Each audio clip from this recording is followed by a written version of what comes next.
I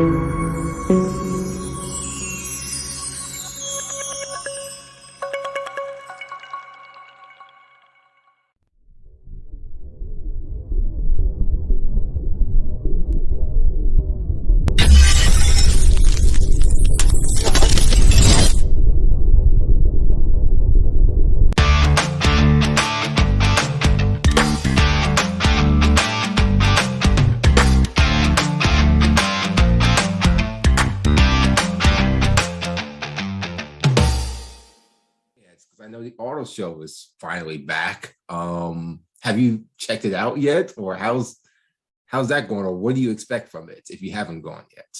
Yeah, so I actually did go to the auto show. I attended during the press preview days. So that was Wednesday and Thursday. And the New York International Auto Show just opened to the public today on Friday.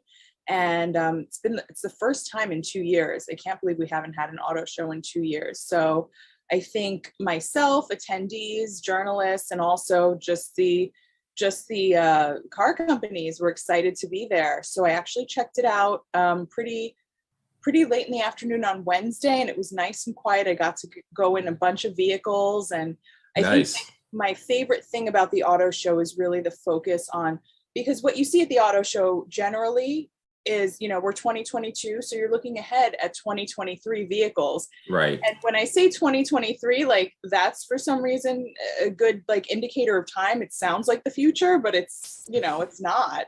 It's coming right up. But I think the most interesting thing coming out of the auto show in New York this year is the basically every automaker has a strong showing of electric vehicles. So I think that's the one thing that we are looking at. I remember going to the auto show kind of when I first started covering auto. It was sort of like in the, maybe that was like the future of auto, like with a question mark. And now it's assuredly the future of auto. A lot of automakers are dedicated to helping to build that infrastructure, whether it's Volvo. They have a collaboration with Starbucks. So Oh, wow. Nice. yeah, so starting from the northwest corner of the US, basically working their way down, they're going to basically have charging stations for Volvo vehicles at Starbucks so that it will help you overcome that range anxiety that I know most people, that's sort of like the first thing we think about when we think about actually purchasing or driving an electric vehicle. It's sort of that like, well, what if the battery dies? Right. So I think that's definitely a big consumer question that comes up. And I think this year it's about the industry answering those questions, but also, is it just on the industry, and which individual, automakers will succeed in kind of paving the way for that? What will the government be doing on a federal level? There's that program out in Detroit where they're sort of electrifying the roads, so to speak, so that you can essentially charge while you drive. That's a very small program. Yeah. But the majority of other automakers like Toyota, I was just in their new all-electric vehicle for 2023. And, you get in the vehicle and they had their integrated system on it. And basically you say something like, "Hey, Toyota," and it's like you're talking to a Google or Alexa, and you ask it simply, where's the nearest charging station? And it'll pop up, like it would a gas station. And it kind of told me, and I was literally doing this at Hudson Yards, and there was a Tesla charging port not too far from there. And I think over time, as we get closer to 2023, we're really going to have to, prepare for what the future of, electric vehicles have in store for us, breaking away from our dependency on gas, making those, stops at the gas station, building the infrastructure, even as a consumer and car owner at home. That's also going to be, something you have to look at, because that's not cheap either, and that's also a personal investment. So depending on where you are, all of it's all a lot to consider just because it's so new, but it's really exciting. Wow. I mean, given how gas prices have been, I've never been one who's like to complain about gas prices because we've been complaining about gas prices since I was a teenager. I just think it's an irrelevant argument because people are never going to stop driving. Right. So it's to me, it's a worthless argument. And I don't even look at it anymore when I fill up at the pump. I'm like, look, whatever amount of gas I get from this fill up is what I get, and the cost is what it's going to be. So I've never. It's just like milk. I don't ever look at it. I just do it because I know that I'm not going to not drive. Right. So I make the joke all the time that well, Europe, the gas prices are a whole lot more. They're Oh double. yeah. Different infrastructure, obviously, Yeah. that kind of lends to that, but we have it easier comparatively speaking to the rest of the world. So I'm not gonna really fuss at that because again, I'm not gonna not drive. If I had to cut back elsewhere, so be it. But there's no point on me complaining about something that I know I'm going to be using every day. We never complained about rent or mortgage prices because we know that we need a shelter at the end of the day. I mean, will we're going to end up paying it, or else we're not going to be staying there. So that's how my hope is. Same with food.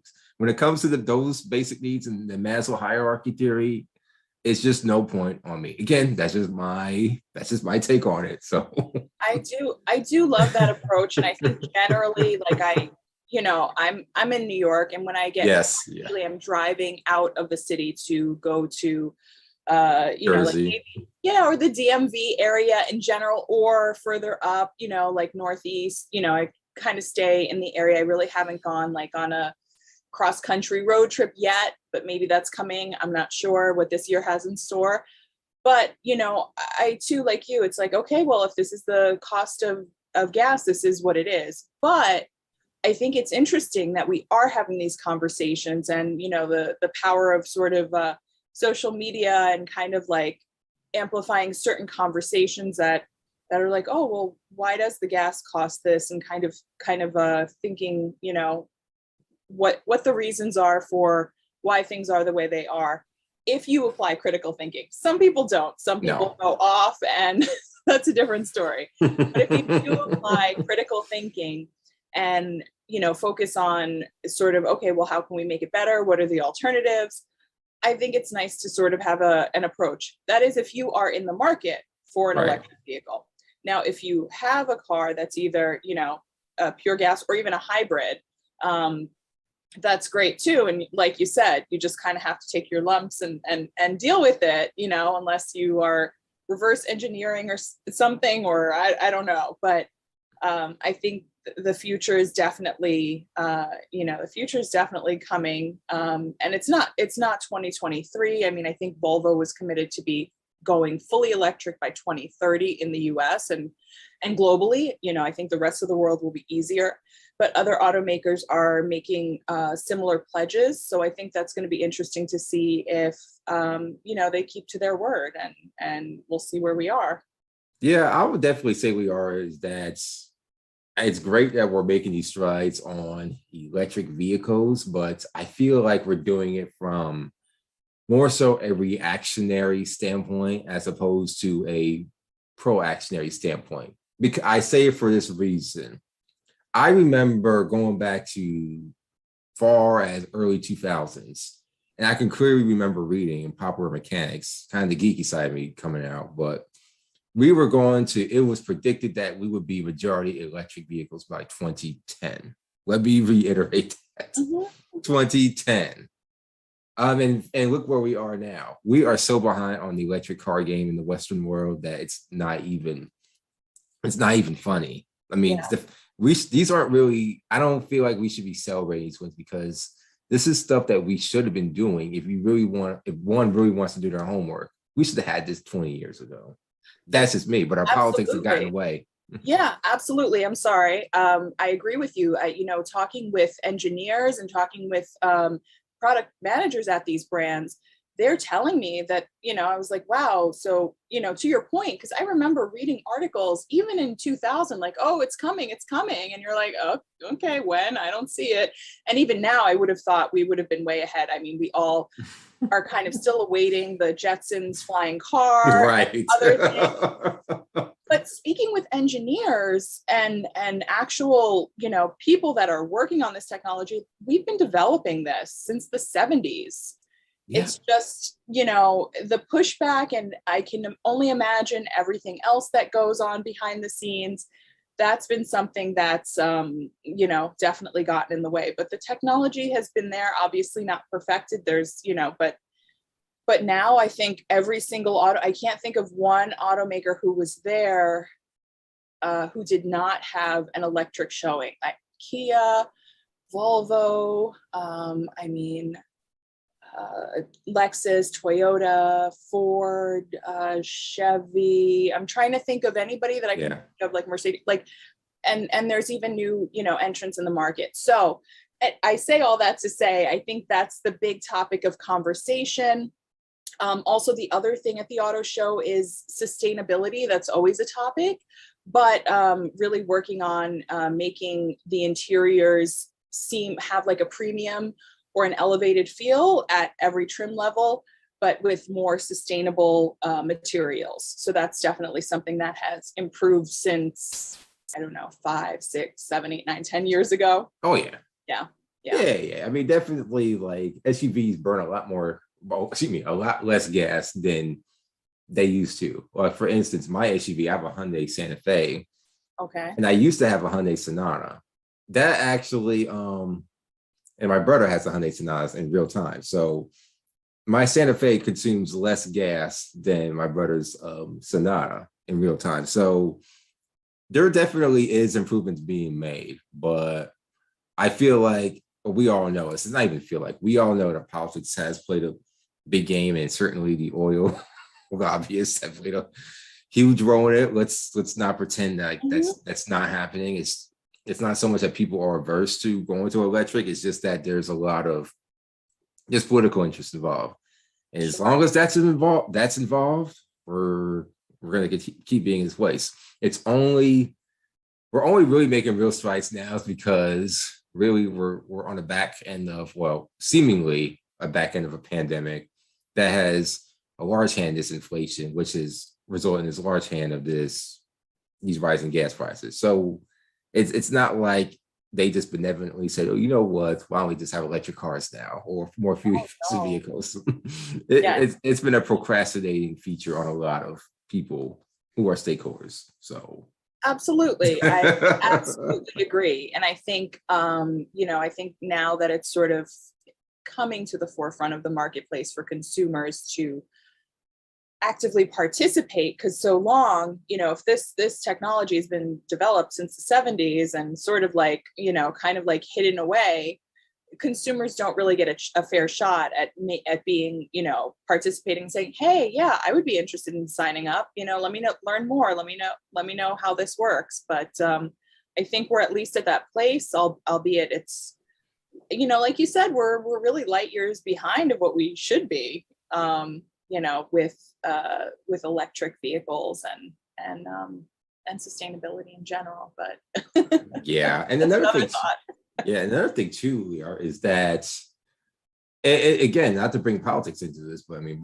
it's going to naturally carry over into that. But of course. But it is a red state, blue state thing. And I say from this standpoint, LeAura, is that there's not too many electric charging stations in North Carolina or pretty much anywhere down south. Maybe Florida, you can probably find some spots, but it's not going to be like the Northeast. And so, say I do want an electric vehicle. We do have electric vehicle stations, but it's few far in between.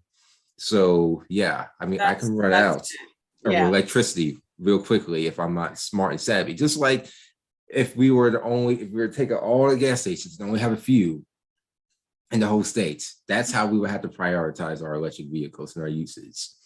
So it's even if I want one, I don't think it's feasible for this location. That's just how I feel. Yeah, at the moment, we might have this conversation next year, and and also you have to keep in mind, honestly, how often are you looking for those charging stations? You might see the ones maybe by Whole Foods that are front and center, or other businesses that are sort of like, where maybe it's a particular vehicle's like kind of branded charging station. So they're kind of putting that, at the forefront. But, there are some in, like, even in New York City parking lots and private parking lots, they're definitely a handful, but, you have to look for them. So it's definitely for at this point, for a consumer that really wants to be at the forefront, and whether it's their community or, red state, blue state, you can also do things with your personal home as well. There are plenty of Tesla owners who, I'm sure initially they experience range anxiety, but really, I think the leader to look at this for statewide, from a state perspective, I guess, would be California, because that's where the infrastructure is really being rolled out more, I guess, rapidly. The speed is molasses, but so rapid compared to that, I guess. But there are a lot of programs to sort of, help this, like, statewide. So it's not just, it's not just like, New York City, which no one should look at for, how to operate motor vehicles, Yeah. So. Yeah. Case in point, you still follow the Power Universe series, correct?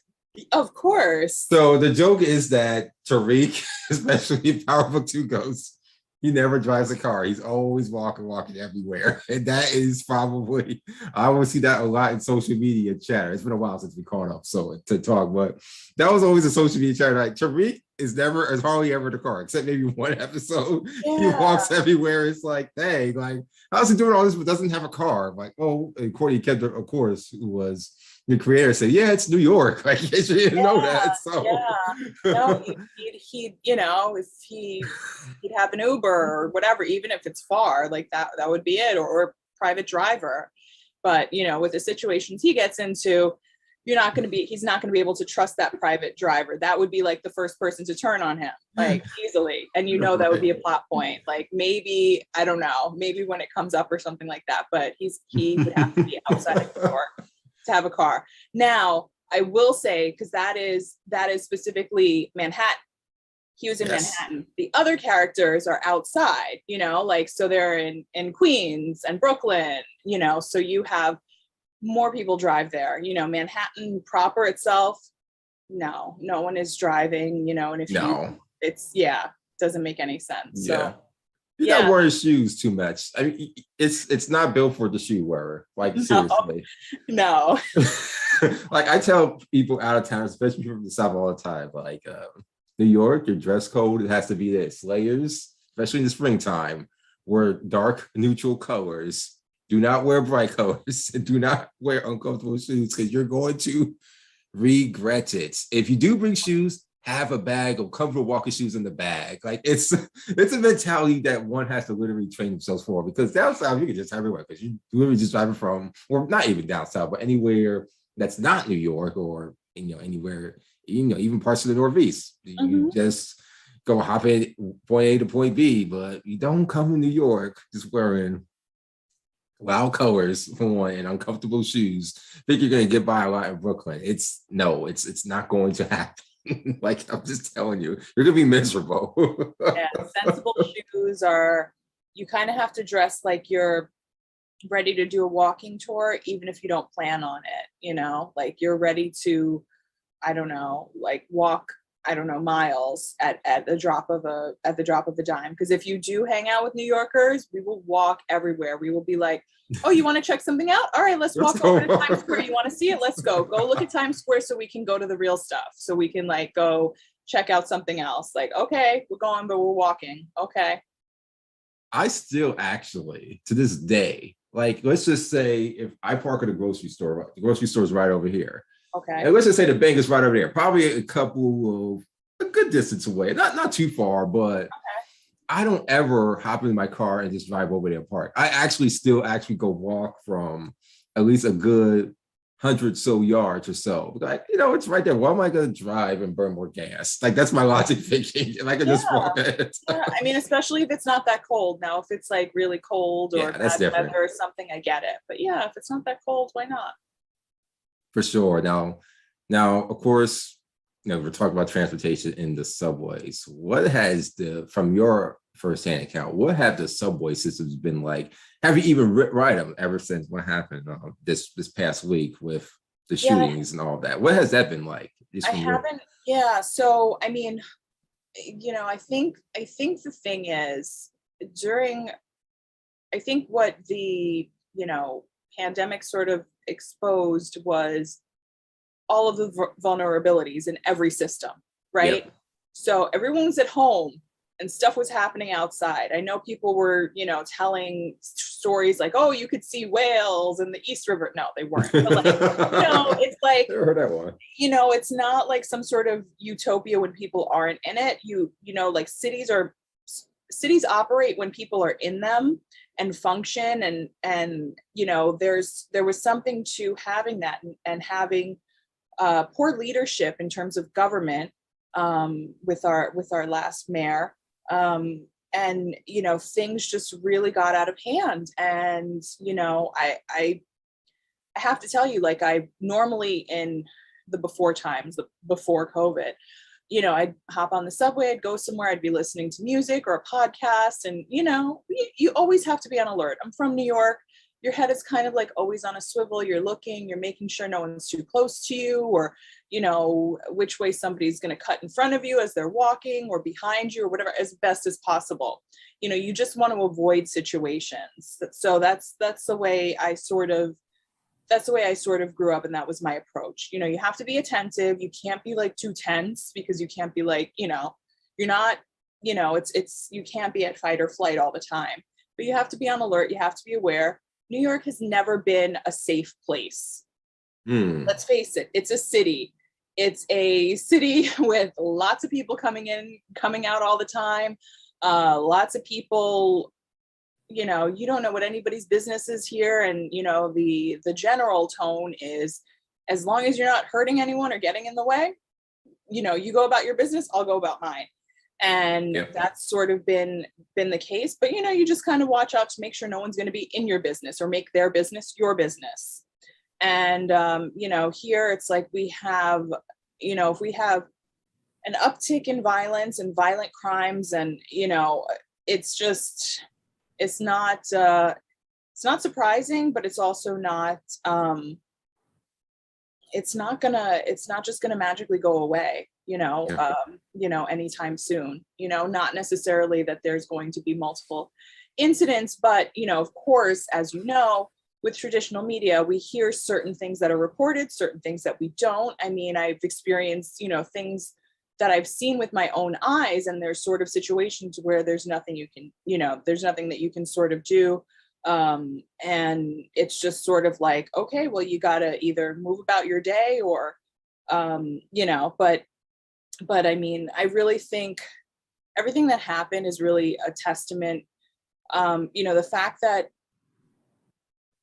everyone that was there in Brooklyn that morning came out and survived it, like, that's a Yeah. testament to New Yorkers. So you had people that were there helping people, getting people, the first responders that were there, getting them to the hospitals. And in that area, I think there's one or two, or maybe even three, I think three hospitals not too far from that stop that have trauma centers, and we're able to make sure that, we didn't needlessly lose anybody. So That's good. but, that's not comforting enough for me to want to hop on the subway. I will kind of take it on the chin and take an Uber, or, actually, I think the best deal in town right now, or a better deal, is a yellow cab, which is something I haven't said in forever, because Yes. Uber will just raise that price. Like, they had to be called out on Twitter because they were price gouging in Brooklyn. Remember how Uber was like we're not the yellow cabs, we're not gonna raise the fare now. Remember Uber was the anti-yellow cab? That was like, yeah, continue. Yeah. Sorry. Yeah, no, anytime there's like if you look at your phone and you're like about to order an Uber and you see there's like clouds in the sky, it's like, oh no, they're not going to let me book this because it's like rain is coming, and they're going to raise the rates. So it's like, it's really tedious with Uber. I don't feel Lyft does that as heavily, but definitely Lyft and Uber in terms of pricing usually are pretty aligned.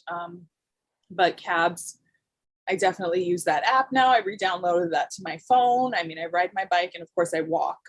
So honestly, I've been avoiding the subways as much as possible, but as a New Yorker, it's almost it's a real challenge, especially when you're going like from borough to borough, Yeah. or you have a great distance to cover. So we shall see, but everybody just has to stay safe and vigilant, just Yeah. you got to keep your eyes open, and there's no time to get comfortable, unfortunately, even if it's Yeah. on your commute home from work or something like that. That's for sure. Yeah. I feel like, and you could probably say this as a New Yorker, and of course for the audience, that I'm speaking from a place who's lived there for a time and at least grew up in the tri-state area. But I feel like and you can probably speak better from your own perspective. You've been through several eras. Well, let me make that sound better. A few eras in New York, without giving away anyone's age, but obviously there was Yeah. a pre and post COVID era. Well, whenever, Sure. however you want to define post COVID or pre COVID, there was a pre and post 9/11 era, and there was a pre and post Giuliani, Dinkins era, and then you had the 80s period, or whatever you want to speak to on that. But I'm going to just say, for the sake of this discussion, there was a pre post Giuliani era, pre post or Dinkins, however you want to pivot that barometer, a pre post 9/11 era, and now there's a pre post COVID era in New York. And you've seen, as a true native New Yorker, that's actually around still. But would you agree that has kind of been your perspective from New Yorker, that you've been through several, or at least a few good eras, to where you've literally seen the world change, and New York has been at the epicenter of these changes that obviously have a huge impact nationally? Of course, 9/11, of course, COVID, because COVID, New York City was a COVID epicenter, and late 80s, early 90s, to where the crack epidemic, and you had the high crime era, which kind of seemed like it's in a weird way circling back, and then Giuliani comes in and quote unquote cleans up the city. Do you feel as though that you've seen it all in New York and you kind of know the playbook? New York has a rebound, then it goes back into, oh no, don't go to New York. Then New York comes back on top again. If I'm making sense, I'm kind of all over the place here. No, I understand. I think I follow. But yeah, yes and no. I mean, life is cyclical. Everything kind of cycles, whether it's a fashion trend or probably the crime rate in New York City.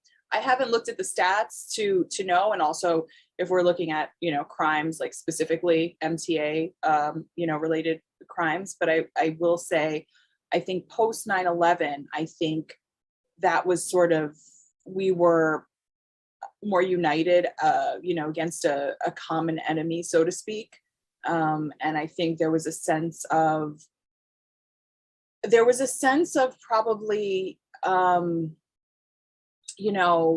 I think there's something to be said. I'll speak for myself, but with New York, like, we're definitely, on our worst days, arrogant, on our best days, confident, and proud. And I think there was just a sense of, maybe sometimes there's a little bit of invincibility kind of, laden in our DNA as well, because it's like, sometimes the city makes no sense. Like, it's so small, and how do so many people live here, and why does everybody want to come here? And, not everybody can hang for, as long as they think they can. So I think post, September 11th, there was still a strong sense, and for many years, of that sort of unity and New York City pride. But I think post COVID, that was sort of a global event, and it's sort of, in the US perspective, hunkered down, in New York first. And, everybody was sort of kind of watching to see what would come of it and what was going to happen next. But there wasn't that sense of unity. I mean, literally, it's a virus where we were told to, just short of sheltering in place, for some time, quarantine, feel like I've heard so many different definitions of quarantine, but pretty much, Yeah.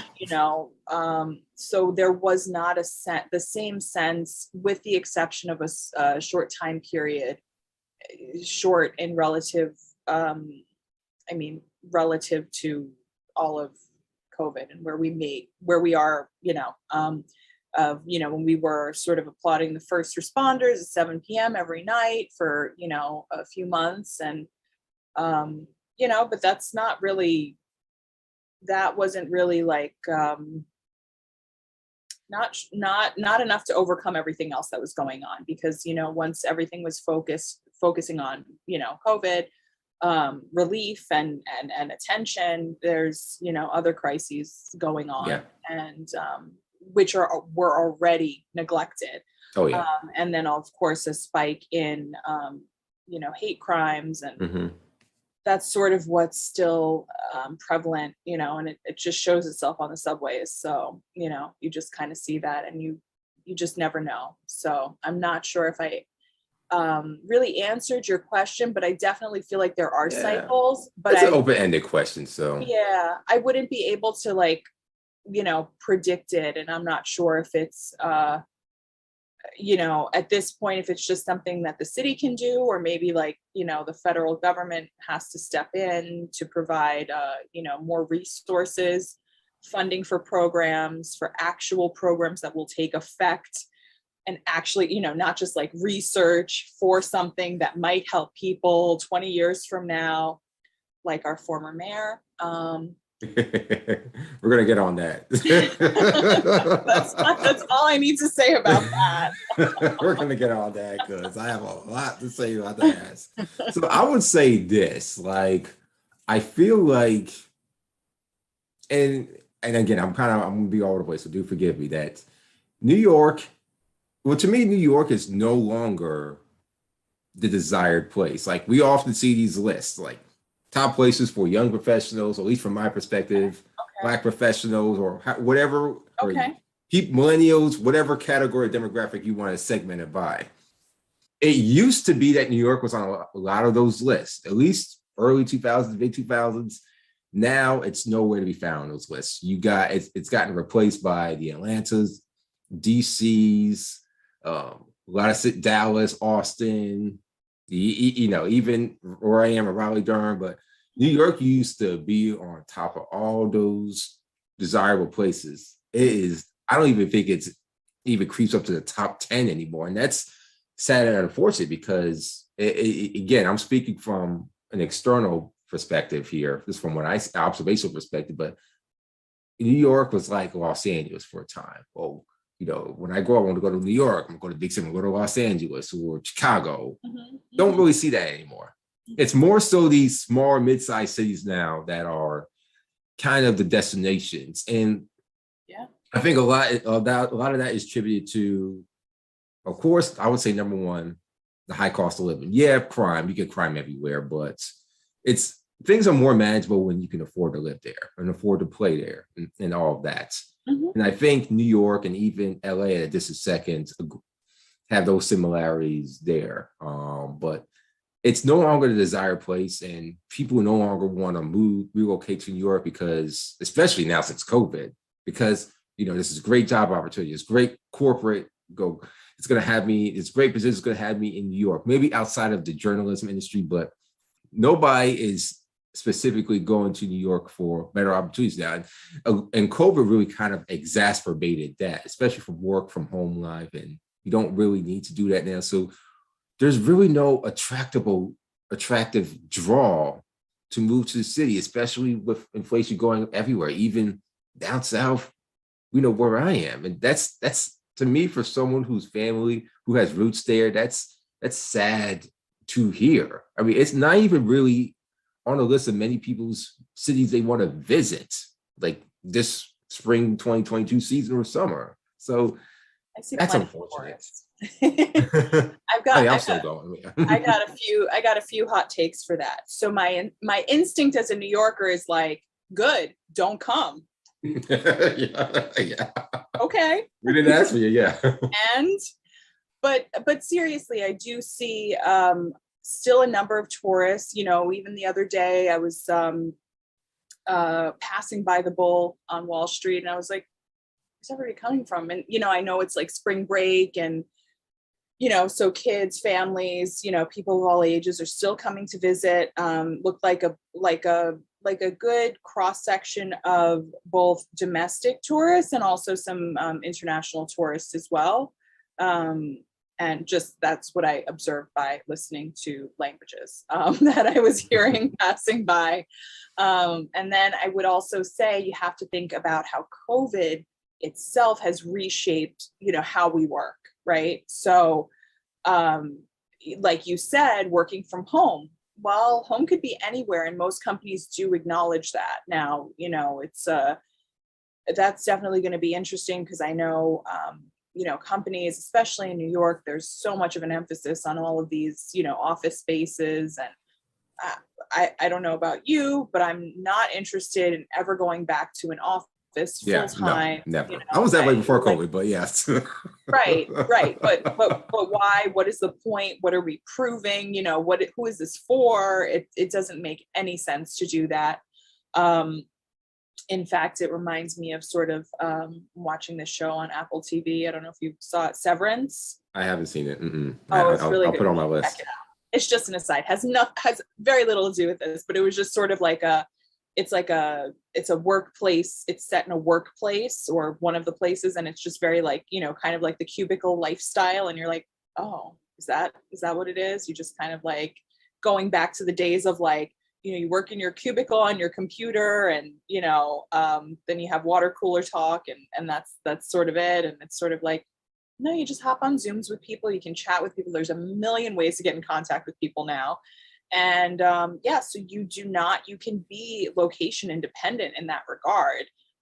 You don't, there are some people that are really, really taking that literally, and just, kind of selling their stuff and traveling the world, which is really cool. Then other people are deciding to, whether it's New York or anywhere else, just kind of settle down somewhere where they can buy a home, and and that's that. But for the most part, and I have this transparent conversation with anybody, and people say, oh, have you lived anywhere else? And no, I've never lived anywhere else outside of New York. And people say, oh, well, where would you live? And I'm like, I don't know, like, you tell me. So if you showed me any of those lists that are like best places for women, or best places for entrepreneurs, or something like that, I'd be like, no. Like, people would tell me LA, and not for me, not for me. It's great to visit, but I don't think I could do it for, I don't know how long I could do it. Probably not that long. I every time I go to LA, I always try, and it still holds true, to walk everywhere. And I even when I was a kid, I would try to walk to like the market or something, and I would get stuck. I'd be like, oh, this is not like for people. Okay, this is just for cars. Cool. So yeah, I can't think of other places where I would.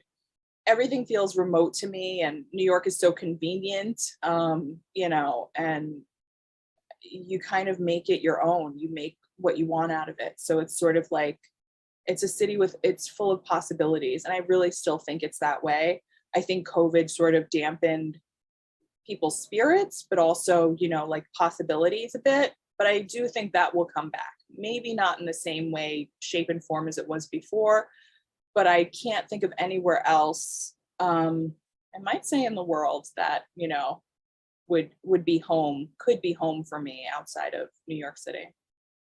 Yeah, to me, New York City has always been a place where if you're already there, don't leave, because once you leave, it's going to be hard to get back in. And I've heard that a lot from a lot of family members, like, oh, I wish I wouldn't have left New York, because now if I try to go back in, I simply can't afford to go back in.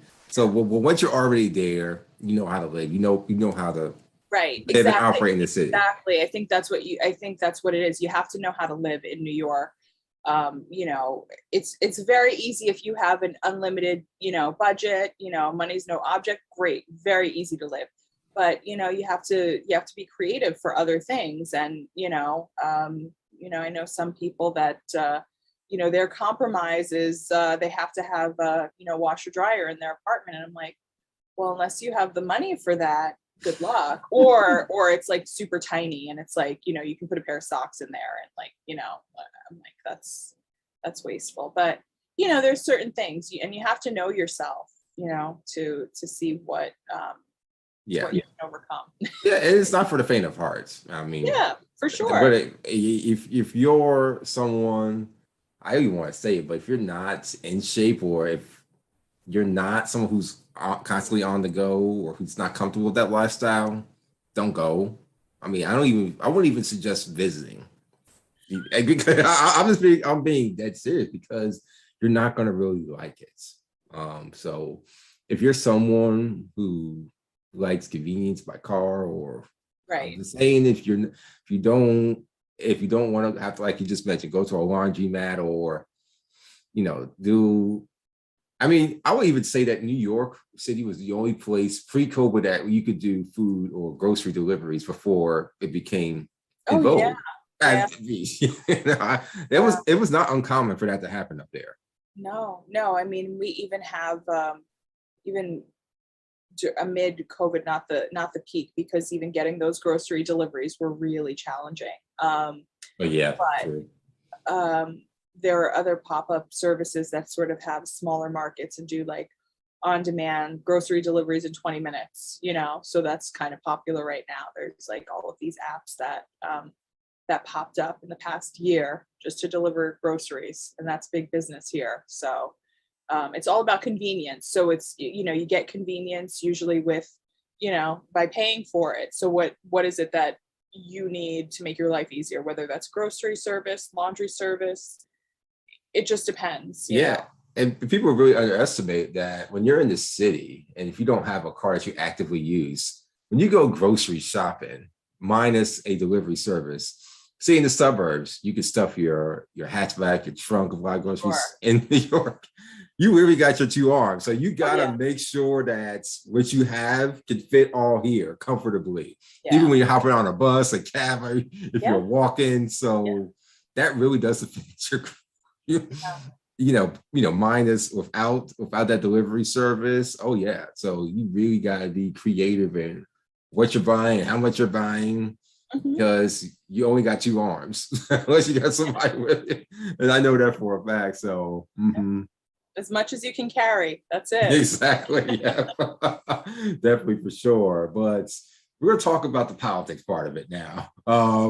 So obviously the beloved, I'm joking, Blasio departed on New Year's Day, and now comes Eric Adams. The way I view Eric Adams, and I'm viewing it from, I still follow obviously New York news and whatnot, but the national perspective, because there's always going to be a national perspective on anything that goes on in New York.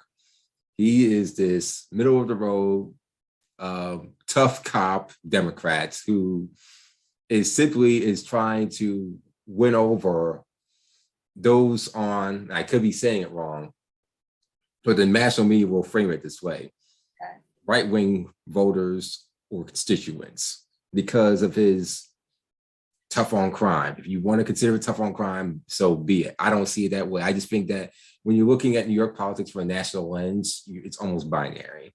But that's the vibe I get from him. I'm surprised he won, because I thought it was going to be more so a Andrew Yang type of storm, or any Myra Wiley's, those type of folks. You mean in the primary? Yes. Oh, okay. I thought you were talking about Curtis Sliwa. Oh no, definitely not. No.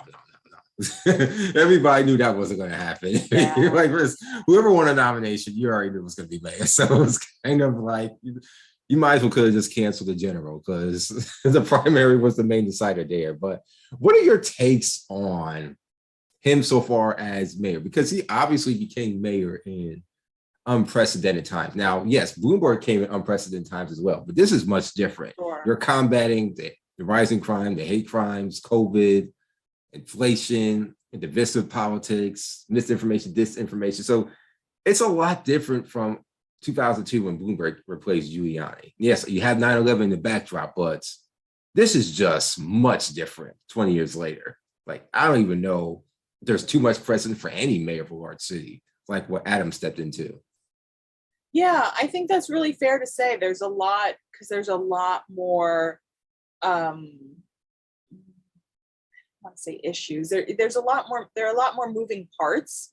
And it's not, I think, when I think about the history of politics, and maybe this is what happens with time, you kind of think is, okay, like you said, Bloomberg, post 9/11, Julian, like you have those markers, but it doesn't feel like it's that simple. But that's also maybe because we're in it in the moment. But I will say, you know, there's not enough time, yes, heading into Q2 to see, what that performance is, because especially with changing of administration, it gets to be, things take a little bit of time to sort out. So, I'm not even trying to give you the diplomatic answer. I'm just trying to remain hopeful as a New Yorker at this point, just because, from what I see right now, it's really hard to say. And I don't think it would be fair to just sort of be like, oh, well, he's this or he's that. And, it's like, well, yeah, maybe he is, I mean, he tested positive for COVID. So everything Yeah, I've seen that. is over, like is over a Zoom or a Skype or something like that. So it's kind of been weird that he hasn't been really, normally mayors would be sort of, they'd be in front of a podium, right now, but obviously he's, staying away. I don't know if his staff, I don't know. I mean, just who's positive, who's not, in government, is always, it's like a revolving door. But yeah, it'll be interesting to see what policies are actually enacted. And then, of course, as you know, like the MTA is its own, this is a multi-state. This is the metropolitan area. So it's not just a New York City issue, but I haven't heard much, let's say, with the Long Island Railroad or Jersey Transit. So, we definitely need more of a concerted effort or efforts that are put into place. And what that looks like, I don't know, but yeah, so I'm just trying to stay optimistic and positive to see what those things are. Because right now it just seems like there's a reaction to things, and you can say you're going to do X, Y, and Z, but those things have to be implemented and you have to see results from it. So that's sort of where I am right now. Mm.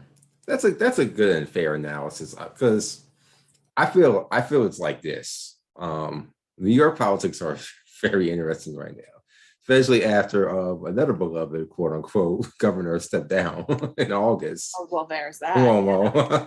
Which is funny because I've always known that he wasn't the most beloved figure. The national media kind of seized on it during the height of COVID. Mm-hmm. But I always feel like, I hope people realize this guy is kind of a what in the background, and anyone who's local to New York will tell you that. So when the national media was giving him all these praise and accolades and was saying, I wish my governor was like you, I'm like, be careful before you say it, because outside of COVID, you probably don't want to be saying all that. And I remember having those conversations like quite often. Like, I want people to be tough as Cuomo. I'm like, yeah, there's a whole other part too. Right. Yes. I'm just saying. Wait for part two. Yeah. That's always. But yeah, Kevin Hako, she's interesting. I mean, to me, she's just a seat filler or warmer until, I don't know. I don't know either. Yeah. It's wait and see. I mean, I feel like I've been saying that longer with her, because she's, she's been there a little bit longer, but it's always in New York City and New York State, it's like two different interest groups. So it's always interesting to see that. And it seems like Governor Hochul is more attuned to upstate than downstate. Yeah. That's my opinion right now as it stands. But we'll see. We'll see what, where funds are allocated. And, I always look at it, of course, I will be the first one to tell you I'm biased about New York City. We know that most of the funds and money generated and revenues brought to the state are from the city. So we always have to remember that. I think our elected leaders always need to remember that, where the taxes come from, where Yeah. tourism comes from. Yeah. And it's always Buffalo now or Albany. So I mean, I'm not sure of the last tour group I heard of that was going to Buffalo, but okay. Okay. Maybe they have great theater. I don't know. No disrespect to Buffalo, but I'm not sure their tourism program is generating that much interest. But I do love visiting New York State. I love, kind of taking long drives up to the Catskills and kind of seeing what's there. But for me, that's sort of like a way to kind of have some quiet time and not where I think the most travelers are going to. So. Yeah, definitely for sure. I can't even tell you the last time I've been in Albany. It might have been 2001, roughly. But it's been a long, long time. I barely remember it. So that tells you that much right there for sure. But just in general, with your travels, LeAura, and so, but how was Antarctica? I know you went there very recently, but how long were you there for? When did you go? What was that experience like in the middle of winter? I would probably be safe in saying. Yeah. So while it was winter here, it was summer there because we're south of the equator, right? We're going all the way down towards that pole. So when you pass the equator, we flip seasons. But it was towards the end of summer, so I went in March on a ship. It was Hurtigruten, and they are a Norwegian company. So it was basically an epic 16 days at sea. And it was really, it was something that I didn't even, it's one of those bucket list things, and one of those things that you're just sort of like, I mean, every day, even though the weather was not optimal, and I will say that, the weather temperature wise, because we're literally on a ship sailing through Antarctic waters, and the weather is sort of relative. It's sort of like, yeah, okay, weather in 5 minutes. It's sort of like, because you're constantly moving, so it can change. But we made a variety of landings, and by that I mean we were on mostly the Antarctic Peninsula, and we were also on islands surrounding it.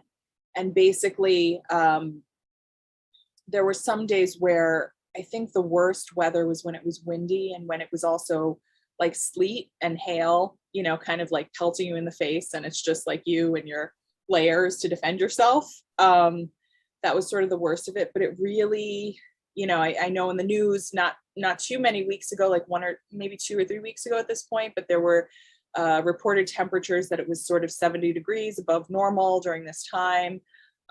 So it was comfortable. How cold was it again now?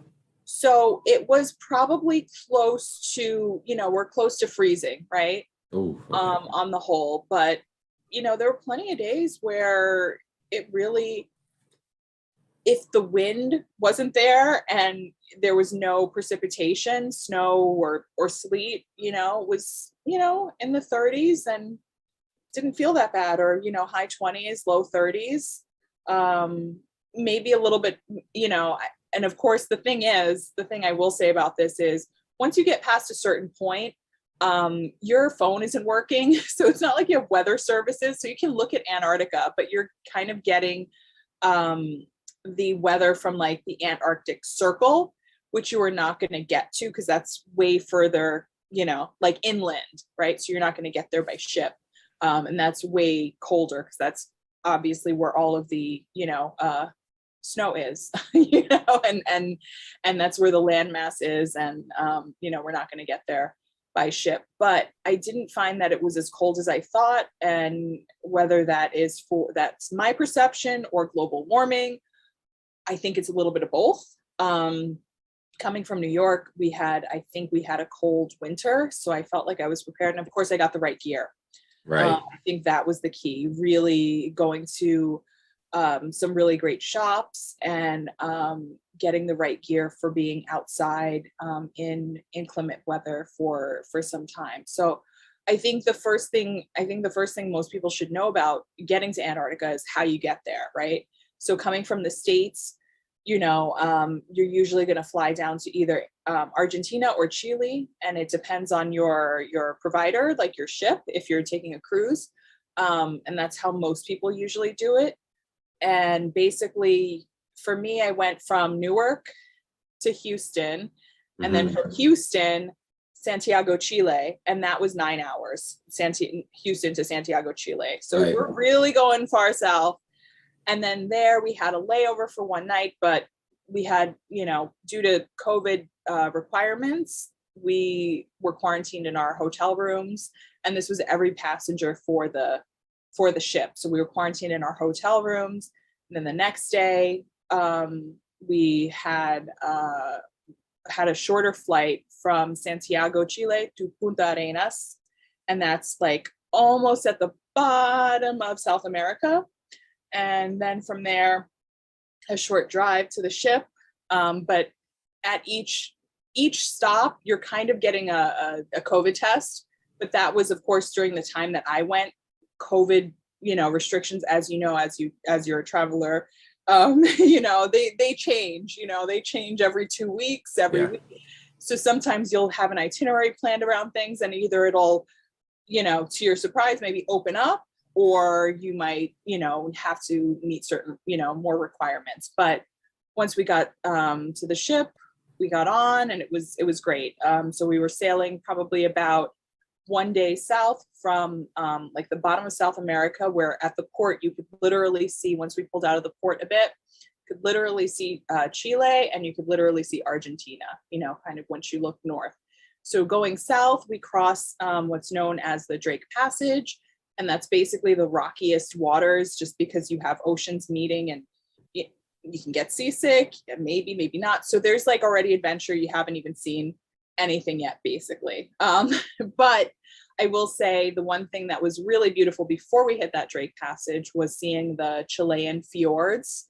It was just really beautiful to kind of have, kind of see, just getting the start of like the beauty of nature, and really kind of seeing just like land and sea and sky and like nothing else. Because usually at these fjords, you're not seeing wildlife. Yes, some birds, but with ships, you always kind of see birds nearby. But yeah, once we crossed the Drake Passage, we started making some landings, and it was an expedition cruise. So this was not like the typical cruise where, people think of like, oh, it's like booze cruise, people party and there's entertainment. There was none of that on this ship. Plus we had COVID restrictions. So things were really kind of like not as interactive in that way as I would have hoped. But that's, I think that the ship is dealing with COVID in general, and then of course the governing body was Chile, so we had to comply with all of their restrictions. And then of course, like the cruise industry in general, has their own rules, regulations. Then the nautical, rules that apply. So there's a lot of different factors, kind of controlling bodies, kind of weighing in on what we could and couldn't do.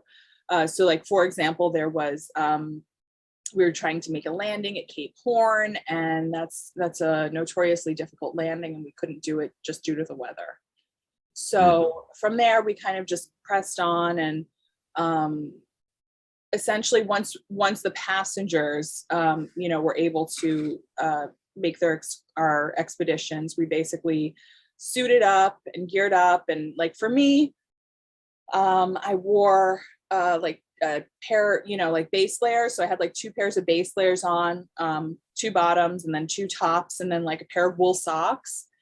And I really learned how great wool socks are for this type of activity, because, they really were great with these boots that we had to wear. The ship gives you these boots during the duration of the expedition, of the cruise, because they really want to make sure that Antarctica is protected. So you are not bringing anything, like, let's say you had gone hiking in gear, that you brought on the ship a week before, and you might have like a little seed or or something else, any foreign bodies or like particles, they are really mindful to make sure you're not bringing anything to the land or bringing anything back on the ship. So like when we make our landings, we come back, we have to sort of like, you know, there's this whole process to desanitize, to not but sanitize our boots and our gear and all of that. So that like bring your food, it's like trying to bring food back from right exactly. Yeah, something like that. But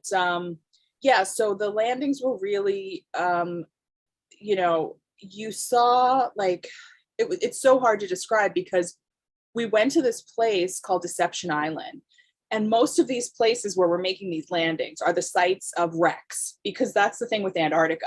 There have been so many explorers to visit, and most of them didn't end well, you know? So I think that's sort of the thing to always be mindful of. It's like, you know, nature really, really can humble you, because nature, especially with the way that you see the extremes in Antarctica, you're like, wow, we are this big on this floating rock in the sky and in this universe. And, you know, with a quick gust of wind, we could just be taken out. So that was a constant reminder. But I will say, I mean, I fell in love with, you know, seeing penguins, could not get enough. I mean, Nice.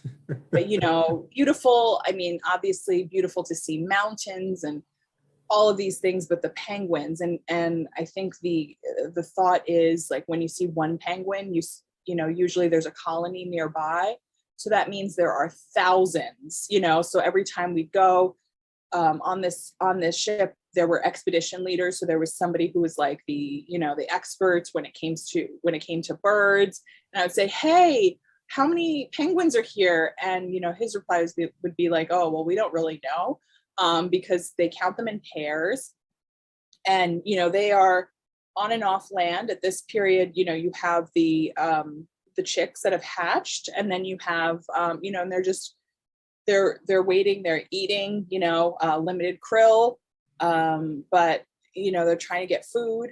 They're excellent swimmers. To see them swimming is unreal, and then just to see them kind of hanging out on land and, you know, calling each other is really cool too. So having that ability to see, you know, part of the process of, you know, think of Happy Feet or, you know, the March of the Penguins, being able to see any of that, you know, in real life. Obviously the summer part, because the winter part is not going to be viable for humans, not in this particular form of travel. But that was really eye-opening and really, you know, one way to be able to connect. So anytime there were penguins or wildlife, you know, the wildlife is pretty limited there. So it's, I mean, there were some whales that we did see once we were into the open sea. Seals, there are lots of seals, you know, hanging out. You just got to watch out for them because they're not always friendly. But penguins didn't really mind humans as long as you don't bother them, and there are plenty of rules to make sure that you keep your distance. But, you know, they really are just, you know, it's incredible wildlife, incredible creatures. So, you know, just wow. They saw them real up close. That's pretty. Yeah. I mean, lots of videos of watching them interact, you know, just kind of seeing different varieties. So I think the most prominent were the Gen 2 penguins. And then we saw some chin straps and then some Adelies. We didn't see like the big emperor penguins, you know, and you have to remember, you know, penguins sort of, you know, as a there are a lot of varieties. So there's, I didn't know. I didn't realize that, but yeah, that makes sense. Wow. Yeah. That's pretty unique for sure. Now, just overall, just the landscape of Antarctica, just like no human civilization at all. No, and Wow. it's not. And I think the interesting thing is I actually went camping too for a night. It was my first time camping as an adult, and I set up camp and really, yeah, it was funny. It was a comedy of errors, but I wasn't, you know, we weren't alone. It felt very safe. You you definitely had to do things on your own, but I definitely asked for help when I needed it. And I was like, do I have this tent right? Is this set up right? And there were other people who were on the trip that were definitely super outdoorsy and if they could camp, at the drop of a dime, they'd be ready. Whereas I am not. So I thought that was really great to be able to spend time outdoors overnight, hearing noises. That's, I think, the thing that they really wanted to drive home was the silence of Antarctica and having that experience. And by silence, it's sort of like, it's not just like a void. It's like, yes, wildlife, but pretty quiet. Penguins aren't that loud. But you hear the ice. You hear the ice falling into the ocean. You hear everything. You hear the wind. It's really intense. And I've never felt as connected with nature before. And I think it just took an extreme setting for me to kind of feel that connection. And I think, to your point, there is no, it's so hard to kind of process it because there is no civilization, right? We have the Antarctic Treaty, which is valid until 2048, basically saying that no one can, no country can take ownership or a piece of Antarctica. However, with the way things are going, the main natural resource there, at least right now on its face, is water, fresh water. And it's sort of scary to think about the future and what that entails if we do make edits to the treaty or refine the agreement in some way, shape, or form. Things could be up for grabs.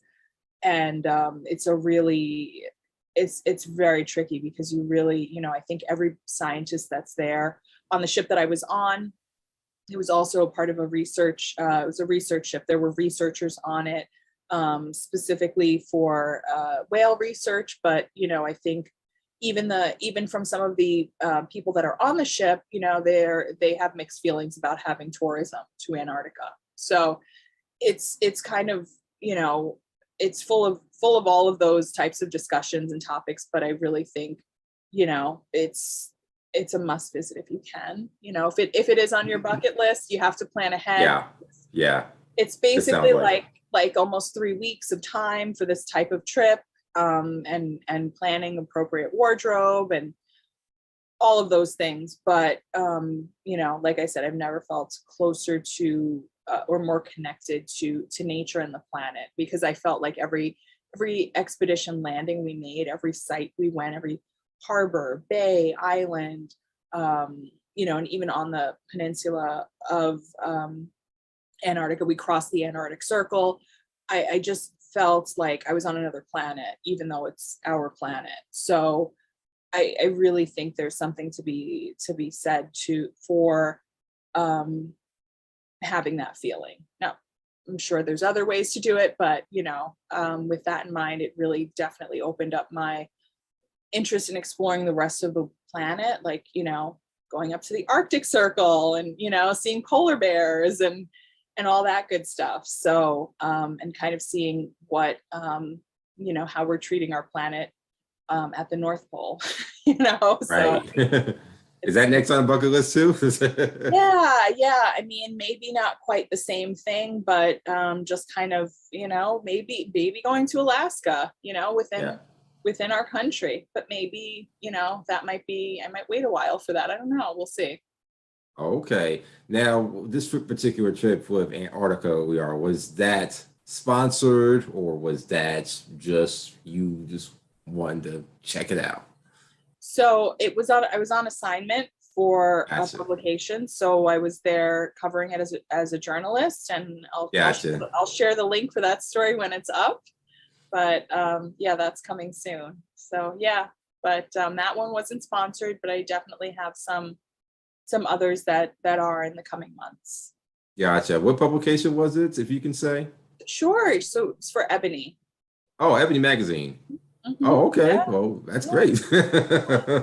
Wow, wonderful for sure. So, well, again, that'll be definitely be some good content for sure. But Yeah. I don't think too many people would even thought about an excursion to Antarctica just like that. So Well, well, I you think never that, know. yeah, no, I think that's something that I took away from it too, is, this was also my first cruise. I've never been on a cruise before either. Oh, really? Okay. So, like when I do something, I'm going all in. But I think that's the thing. It's being on a cruise makes it much more accessible. So if you are somebody that maybe doesn't want to do all those landings or things, because there were certain landings that were more physical than others. There were some that were a little less intense. There were people of all ages, but I would say the majority of the guests on the ship were mostly older adults.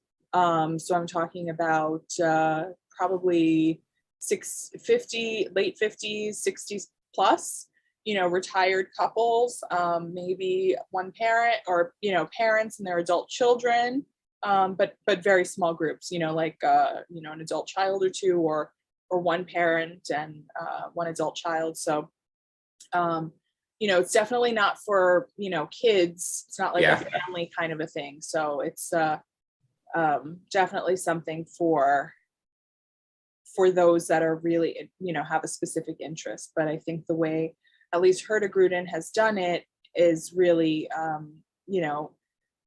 responsible, but also they are aware of their current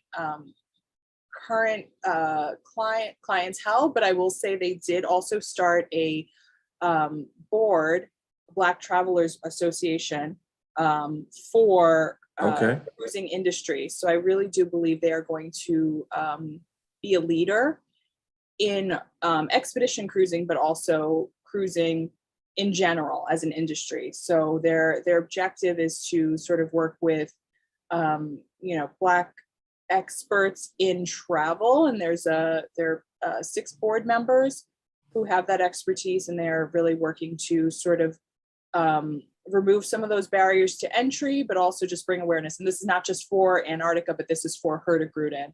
And that was the operator of the ship. And they have many cruises all over the world. They're a Norwegian brand, but they really wanted to, they're making efforts to be at the forefront of breaking down those walls and really making it much more accessible in that regard. Wow, that's great. That's great to hear for sure. Definitely. So this was your first trip post COVID, right? Or I guess big trip. However you Yeah, want to define it. I know. It's so hard. I never know where we are timeline wise. But yeah, this was my first big trip because the last year I haven't been. First time I was on a plane. Anything really extensive. I would say last year, 2021, I did lots of small road trips. Right. Maryland, DC, Cape Cod, Martha's Vineyard, Boston, Connecticut, really kept it, kind of Rhode Island, kept it really local. So, yeah, that's kind of how I spent my summer a little bit all over. But Mm. yeah, this was my first big trip, and it was really a big one.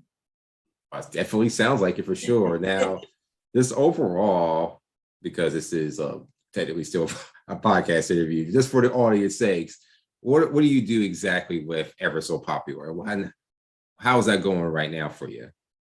Sure. So I started my blog, Ever So Popular, over 10 years ago, and it was sort of at the height or peak of bloggers. I don't know if anybody remembers that time period. Yeah.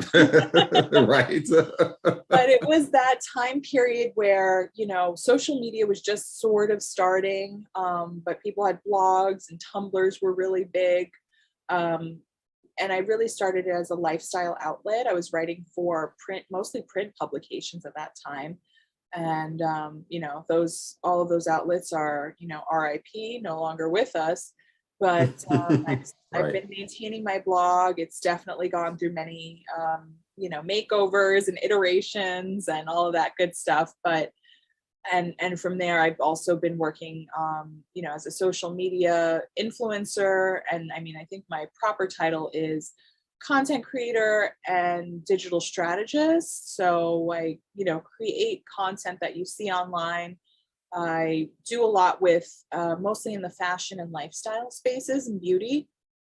And I think I really started that on my blog because I really wanted to talk about specifically at first, like Latinas in fashion, and people of color in fashion. And from there, it just kind of went to, people really responded to that. And I wanted to share other topics because, as you know yourself, being a multifaceted person, it's really hard to stick in one niche and just sort of be like, oh, I'm just going to talk about this and that's it. Because once you get started, you're going to talk about 27 other things. So I covered a lot of TV on my blog.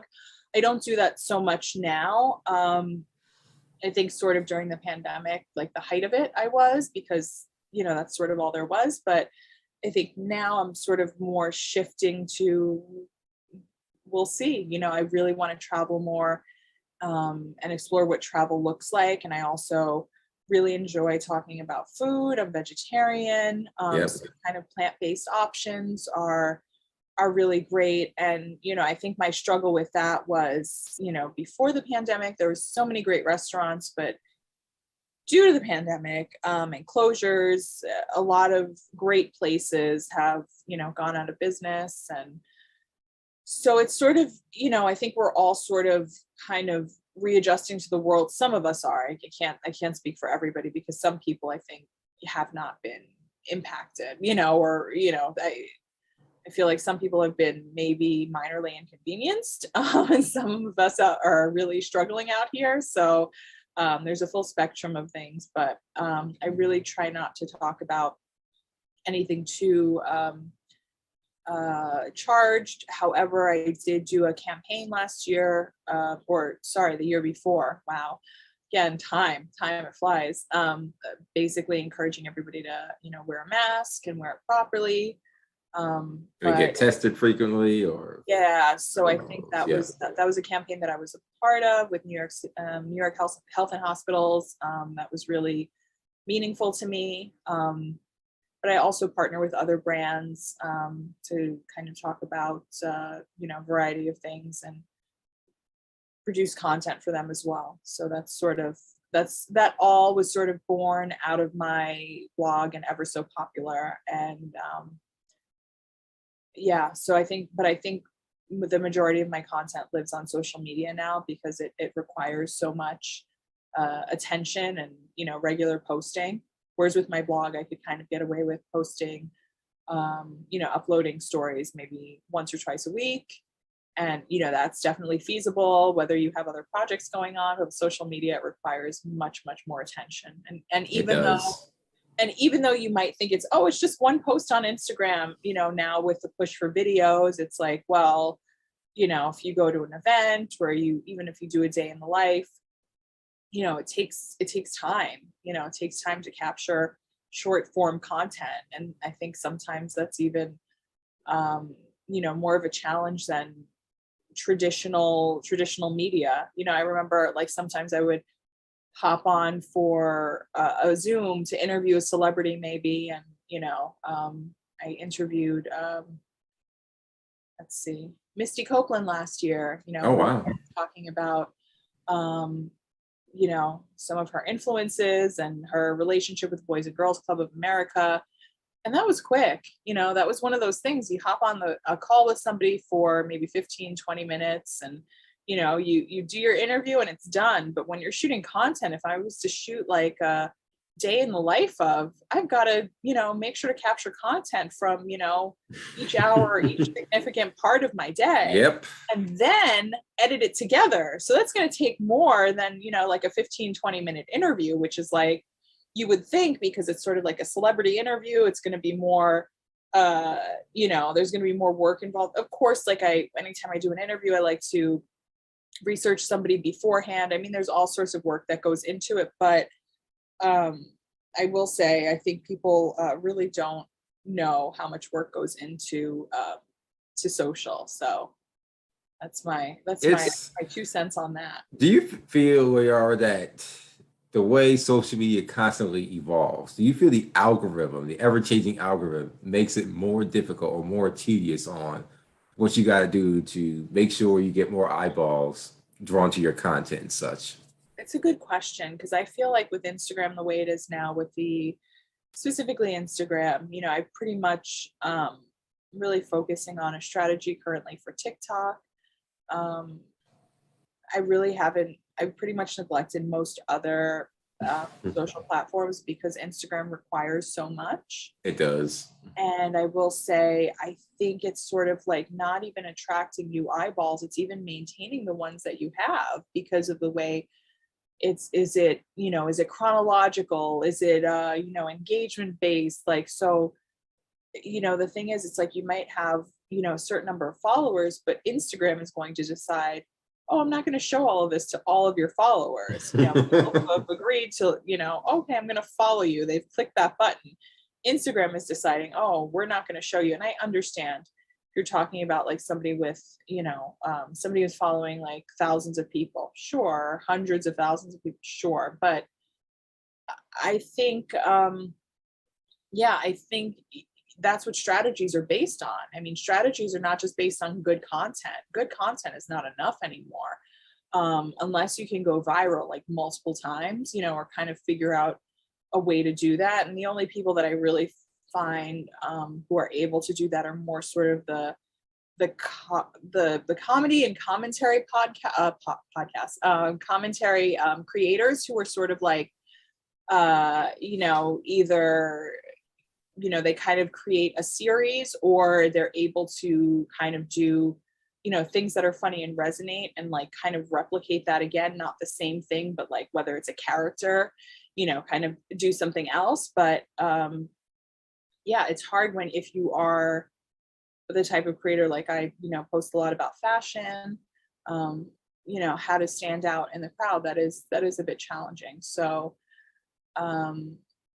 it's a little bit, it's not even it's a no-brainer that the quality of the content has to be there, where the intention of the content has to be there, but it's also sort of, you're at the mercy of Instagram kind of changing their rules and just saying, oh, well, your content has to be good. And it's like, oh yeah, but no photos, now we just want videos. No, that has to be content. That's what we're talking about. So it's sort of like, well, I don't know how to make video content. Well, it's in, Instagram's like, oh, well, just figure it out, So you're sort of always in a catch-22 with Instagram and at their mercy. Yeah. So it's been sort of a point of frustration. I mean, I would say with Meta specifically, but Instagram more specifically, just because I think that is currently our go-to platform, unless you're maybe skew a little bit younger and you're just on TikTok. Right. So you call Facebook Meta. I'm probably the only person who I know who actually calls Facebook Meta by its real name now. But do you feel as though that the ships has sailed for Facebook, at least the Facebook that we knew of? I mean by that is Facebook of the 2000s and maybe first half of the 2010s. Do you feel as though that Facebook ship has sailed? It's no longer the main content driver like it used to be, because it just seems like now that if you're really young, you're on the TikTok. If you're somewhere in between, you're in the Instagram.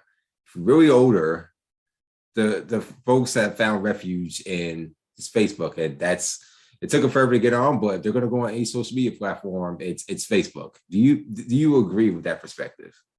I think so. I will say from the other side, not just as a user, but somebody who is a digital marketer. When I use Facebook, usually it's because I'm like in the ads manager. I'm looking at content. I'm looking at how content performs. I'm looking at maybe posts to boost or ads to create. And the thing with Facebook is, I think what will keep some of the people is the fact that it really has a lot of those data points on people to know what it is to serve you the content that you'd like to see. So, with maybe that older demographic, it's just easy. They're already on there and they're getting, served the ads they want, and they have their friends and their circles and all that. But I think that's sort of the power of Facebook, but again, I really only use it as ads manager. Like, for example, Yeah. I'm really behind and like wishing people happy birthday. Yes. You know, so every time I go on Facebook, I'm like, oh, wait, let me go on my personal profile and wish people happy birthday. And then also I forget because my birthday passed and I had people wishing me happy birthday. And I remember, I think I went on my birthday to say thank you to some people, and then I kind of like ghosted Facebook altogether. And I'm like, oh man, now it's like where are we, a week later? And I'm like, sorry, I'll get back to you to say thank you later. But for me as a user, I generally don't enjoy being on the platform. Yeah. It's not the same experience, kind of scrolling through. Yeah. Like there's just a lot on the page. It feels cluttered. With Instagram, you get kind of one at a time. With TikTok, you get one at a time. With Facebook, you got this over here on this side, you got this over here on this side, you have your feed.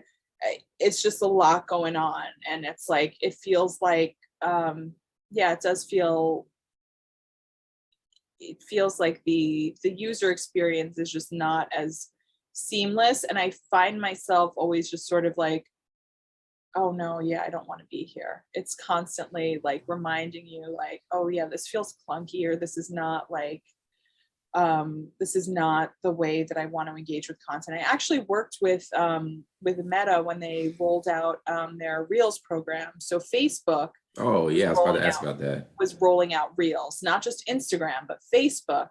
The thing is, it was not on the desktop. You could see them, but as a creator, it was only rolled out to mobile, which is now changed because obviously all of these things, I was kind of in the more beta phase, but it was interesting to see the content, and I would post that content onto Instagram, and like my audience got it, but on Facebook, some of it didn't really perform that well. Some things did, but so it was just, it's a different audience altogether, even though it's like the same, as a user. It's sort of, it's just very interesting to kind of see who was following and kind of dial deeper into the metrics on Facebook versus Instagram.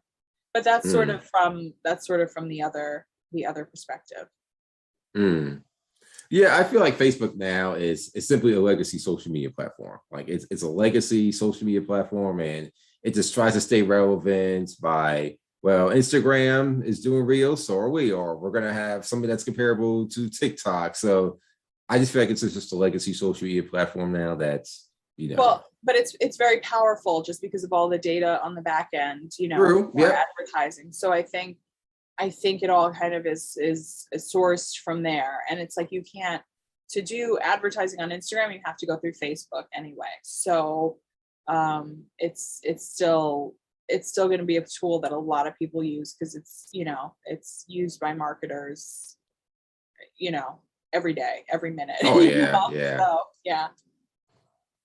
Do you feel that, how do you feel Reels or Facebook and Instagram compare to TikTok? Do you think it's even a solid, even competition, or TikTok just hands down as far as what they have to offer? Oh, okay.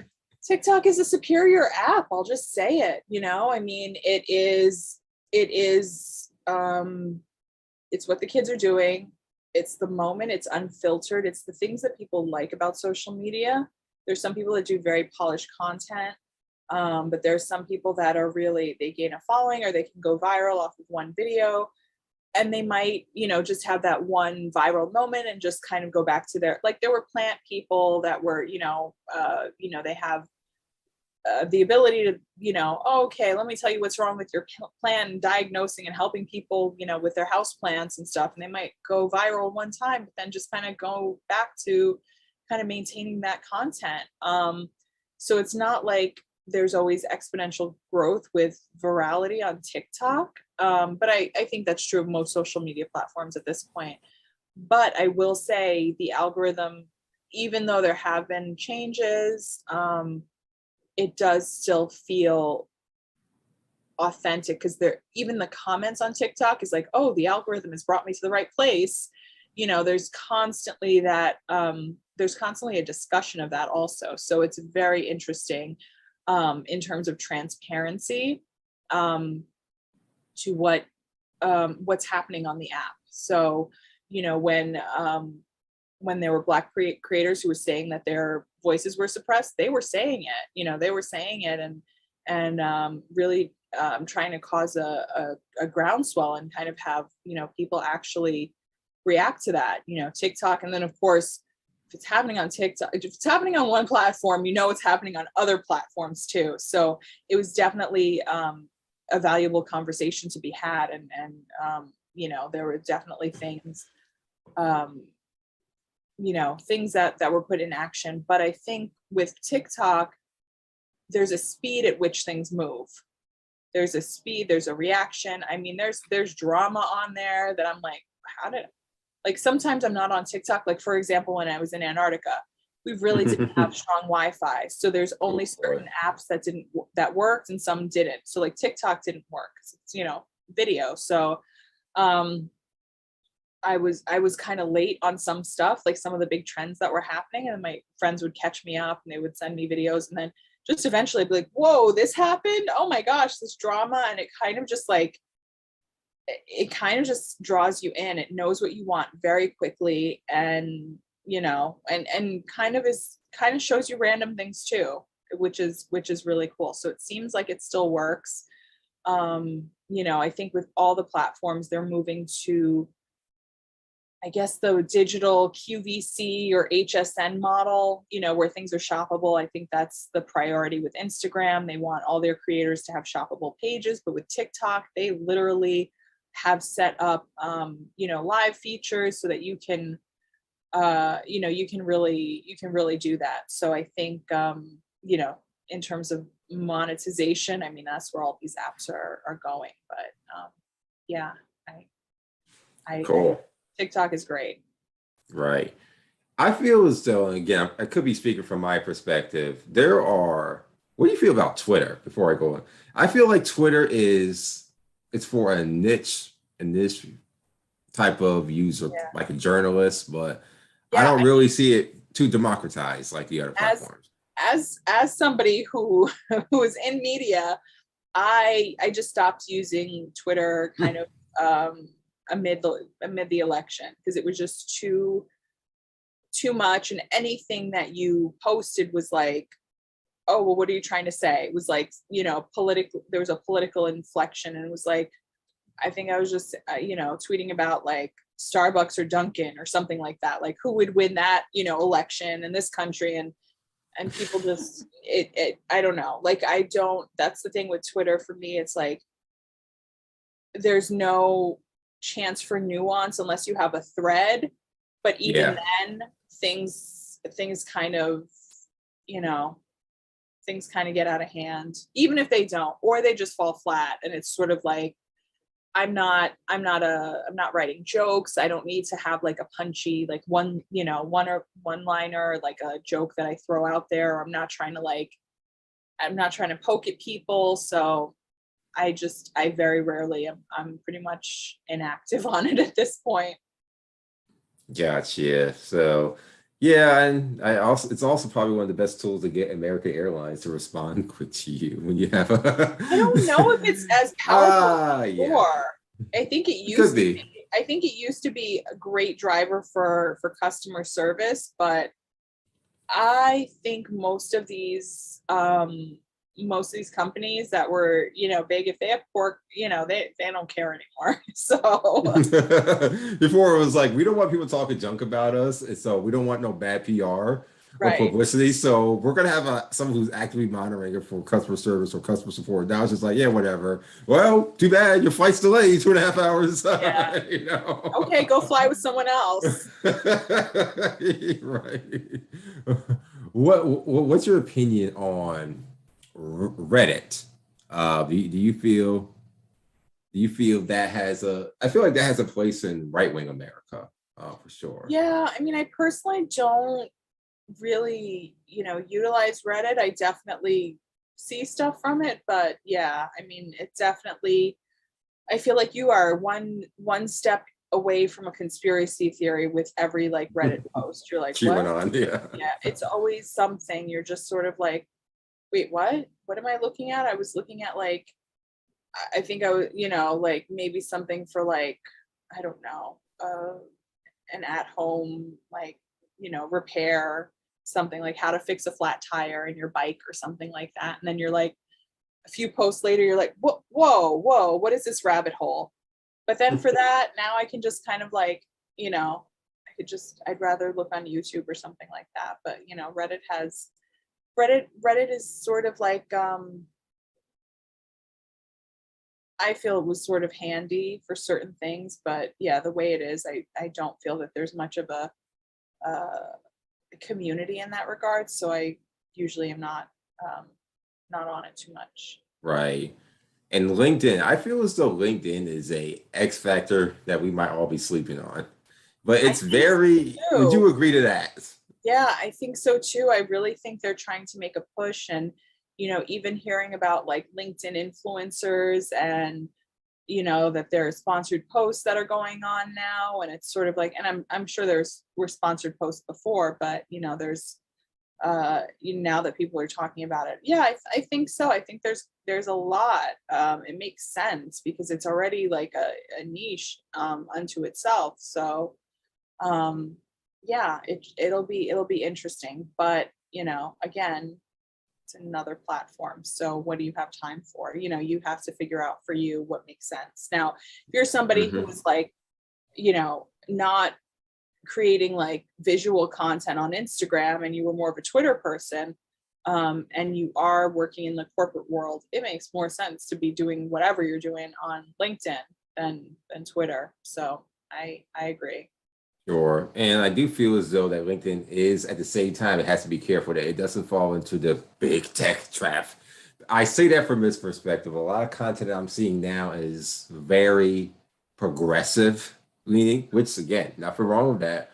I'm just making an observation. Like we're seeing these very pro work from home advocates or pro union activists. And I feel like it is starting to curate a political or a social tone that's left leaning. So I think that it has to be careful to not, well, it might be inevitable that it doesn't fall into the big tech trap that often conservatives use when making disparaging remarks about these these tech apps or these social media apps. So because they're already saying that Facebook, Instagram, Twitter are obviously left leaning and they're all against us. So I feel like LinkedIn is kind of joining in on that bunch inadvertently.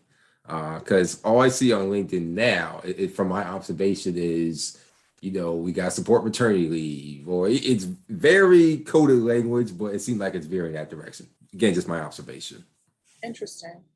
Yeah, just to take a browse through it, and you will see what I mean. Like you're not. It seems like the content that gets driven is of those who say, "Yeah, I decided to stay home and realized work from home was very good for me." Like it's kind of feeding towards Okay. that type of narrative, that type of content. Now, I don't think you're gonna have any pro.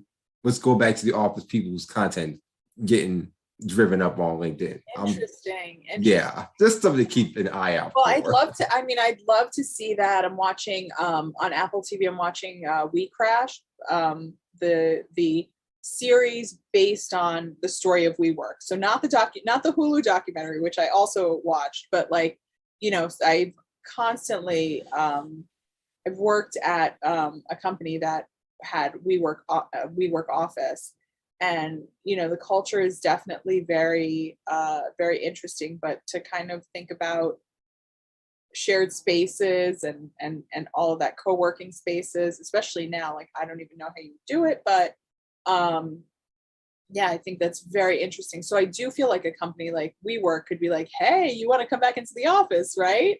um so it would be interesting to see what their promoted content might be. But yeah, I'm sure it's more of the sentiment that you were speaking of. Yeah, because I definitely just kind of going back to that. I feel like there's a slow building pro return to the office type of sect that is speaking in very dog whistle, not to use it, dog whistle terms, and it is kind of becoming political. Much as we don't want things political, I do feel as though that if you're right leaning, and you're from the South or any other conservative place, you're going to probably be more on the side of people returning back to the office. That's just how I feel on that. And I also feel as though that with working in the office, people get paid less, and there's just a lot more of a hierarchy that's kind of reinforced and not democratized, which you do get from work from home environments across the board. So I don't even think they're going to use coded language like it enhances collaboration or better productivity. It's going to be driven out in that type of speech. So that's just again for someone for the audience and even you are just to kind of be on the lookout for. And not, I'm never going back to an office again, so it doesn't matter what they try or what they throw out. But I think the president, Joe Biden, made a big mistake in saying we all need to go back to our downtown offices and all. Huge mistake. I mean, that State of the Union speech, just a lot of things I could poke at. And I was like, okay, don't ever say that. But that was one I wish he had never said, because ever since he made that remark at the State of the Union address, it now is just like, hey, President said you should go back to work, so come back to work. Yeah. So, you know, yeah. I wish he had not said that. Yeah, no, I mean, there are definitely things where, yeah, yeah, I feel like I understand the sentiment of like, let's get back to normal, but it's like, no, we're evaluating what normal is now. And I think that's going to be the reality of it. No one's rushing back to an office after being just as productive from home, probably even more productive from home, because I feel like people that worked from home as opposed to an office were ended up, you know, oh, okay, well, let me work on this. Oh, I'm gonna take a break and pick my kids up from school or do X, Y, and Z. And then they would just make up that time. And they were probably much more productive from home than, you know, ever in the office. So I kind of don't understand that thinking, but I feel like, you know, there are a lot of people that are, you know, have access to platforms and are very out of touch, you know, so.